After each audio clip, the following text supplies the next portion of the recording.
Recentemente me perguntaram o que eu acho dessa moda de tratar bebê reborn como se fosse uma criança real. E a resposta para mim foi bem simples e direta. Eu acho que é carência. E no fundo eu acredito realmente que seja carência. Mas como professor de psiquiatria, como psiquiatra, eu tenho que explicar o porquê que eu acho isso no fundo. Eu quero explicar isso através de três camadas, porque não é tão simples explicar um comportamento humano atribuindo simplesmente a um termo carência ou reduzindo isso a um termo carência. A gente tem que começar a observar quando um comportamento começa a fugir daquilo que a gente considera normal nos nossos tempos, a gente tem que se perguntar, será que esse comportamento não esconde algo? Ou será que aquilo é algo patológico? Então, nessas três camadas, eu quero começar abordando a primeira, que é um comportamento normal. Eu acredito que algumas pessoas, eu quero acreditar nisso inclusive, que algumas pessoas começam a cuidar desse bebê reborn como um passatempo, como um hábito a ser adotado, como algumas pessoas gostam de fato, né?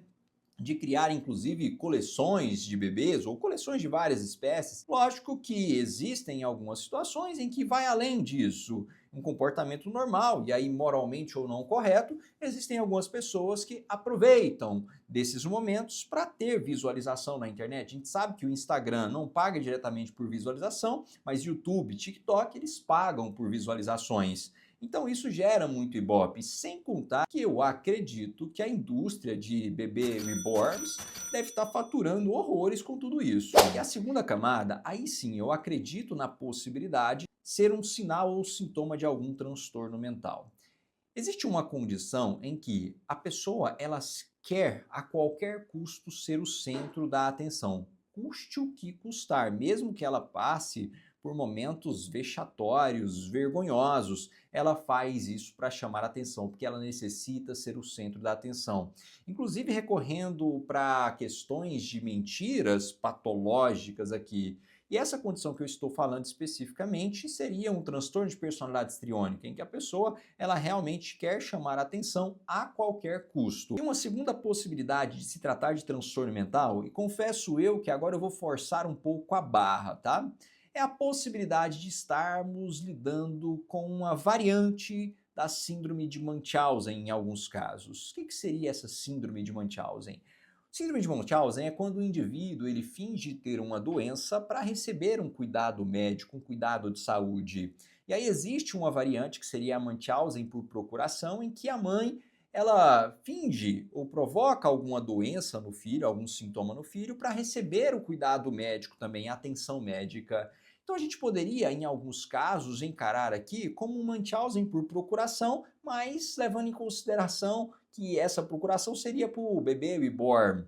E aí ela pega, finge que aquilo ali é um filho, finge que ele está doente para que outras pessoas tenham dó, tenham cuidado especial com ela e com aquele bebê que ela fala que é real. Uma terceira possibilidade, aí eu visualizo um pouco mais distante, seria um luto virando patológico, em que ali existe um apego excessivo com relação àquele bebê, mas uma forma patológica de lidar com o luto, com a perda de uma pessoa querida, talvez com relação a um filho. Essa eu acho pouco provável. E menos provável ainda, mas é importante eu falar, em que talvez essas pessoas ou algumas pessoas estejam ali confundindo, não sabendo discernir o real do fantasioso. E aí a gente poderia pensar num quadro psicótico, mas confesso que essa eu realmente não acredito. E vamos para a terceira camada. E aqui é onde eu acho que reside o principal problema. Eu vou inclusive citar a psicanálise agora porque eu acredito que é ela que de fato nos dá a melhor explicação. Quando a gente fala em alguns mecanismos de defesa, a gente tem um mecanismo que é de negação. A pessoa ela perde um ente querido e aí ela pega e adota aquele bebê reborn como se fosse um ser vivo que está substituindo aquela pessoa que faleceu, um mecanismo de defesa, a negação da morte. A gente poderia também estar se deparando com uma regressão, a pessoa que adota um comportamento infantilizado para fugir das responsabilidades da vida adulta, ou ainda uma forma reativa em que a pessoa aqui, ela cuida excessivamente de um bebê reborn para esconder uma frustração, uma raiva de não ter tido um filho real. Também pode ser uma forma de lidar com uma ausência de um pai, de uma mãe. Então a pessoa ela pega e preenche uma lacuna existencial através do bebê reborn, que seria essa lacuna de um pai ausente, de uma mãe que foi ausente. Pode ser inclusive uma projeção, uma pessoa que sempre quis ser pai, mãe, mas não pôde ser por algum motivo, e aí projeta nesse bebê reborn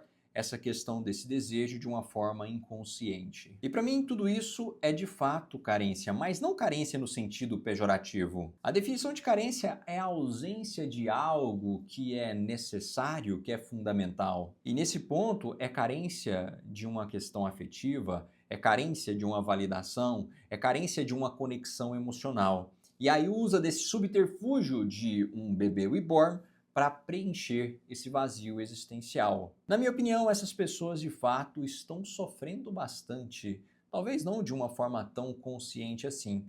E a única forma que elas estão encontrando de lidar com esse sofrimento é através desse comportamento, mas que na verdade o tratamento principal nem é medicamentoso, mas sim a busca da psicoterapia.